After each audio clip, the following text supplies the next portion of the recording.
Nima pishiryapsiz? Hidi chiqib ketibdi. Ko'rinishdan rosa shirin bo'lsa kerak-a? Shirinlik tayyorlashni yaxshi ko'raman-da. Ha, unda hozir men choy qo'yaman, birga yeb olamiz. Yo'q, qo'yavering, ovora bo'lmang. Baribir bu shirinliklarni u kes kelganlaridan keyin yeymiz. Ularga deb pishirdim. Xafa bo'lmassiz-a? Xo'p. Nonushta qilmagandim. Shunga yeymizmi degandim.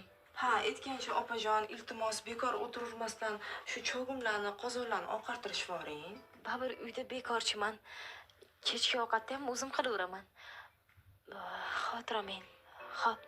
Ha, aytgancha opajon. Faqat ovqat qilganingizda masalliqlarni tejab ishlating, xo'pmi? Men ovqat qilsam, tejab ishlataman. Xo'p, Ma'muraxon. Ha, keyin aytgancha opajon, haligi xonangizdagi ko'rpacha, choyshaplar bor-ku, shular meniki edi. Iltimos, shuni eskisini solib, menikini joyiga qo'yib qo'ysangiz. Maylimi? Uni oyim to'yimizda sovg'a qilganlar.